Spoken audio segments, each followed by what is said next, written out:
बुला लेने की क्या जरूरत है? देखो बेटा, दुनिया के आगे एक भरम रहता है, जैसा है सब चलने दो। इस भरम की कीमत बहुत भारी है अम्मी।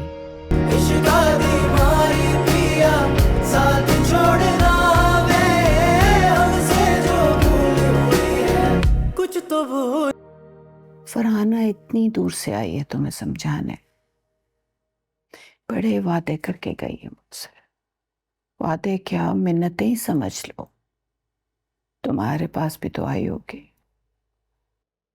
आई थी अम्मी, यही सारी बातें करके गई थी।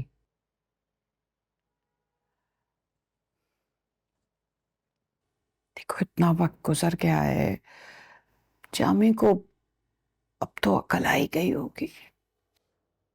आपको लगता है कल आ गई होगी?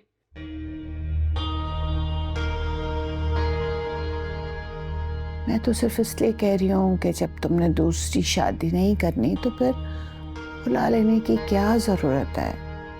देखो बेटा, दुनिया के आगे एक भरम रहता है, जैसा है सब चलने दो। इस भरम की कीमत बहुत भारी है अम्मी। लोगों को क्या पता कि हमारे दरवाजे पे कौन कौन आता है, किस केस को भेजता है। हर एक से लेन देन है उसका। अब बात यहाँ तक आ गई कि सुबह के दफ्तर तक आ जाता है।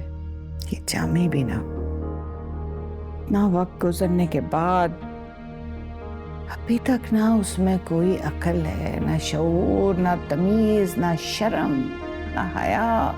और फिर भी आप चाहती हैं कि मैं उसके साथ रहूं? यकीन मानो ज़ेबा, अब मैं सिर्फ तुम्हारे बच्चों की वजह से कह रही हूँ। कल को बहू लेकर आओगी, तुम्हारी बेटियों को ताने देंगी माँ के। अब देखो ना, सानिया भी तो बातों बातों में उस्मान को सुनाई देती है। मेरे बच्चे नहीं डरते इन बातों से जिनसे आप डरती हैं। आपने इतनी बातें कर करके मुझे इस हाल तक पहुंचा दिया है। और अब जब फैसले का वक्त करीब आ गया तो आप मुझे कमजोर करा रही हैं। हाय हाय, तुम्हारे अब्बा हयात होते ना तो ये फैसला कब का हो गया होता। हाँ अम्मी, उस वक्त मैं कमजोर पड़ गई थी बच्चे की वजह से। लेकिन आज वही बच्चा मेरे साथ खड़ा है मुझे इस दलदल से निकालने के लिए।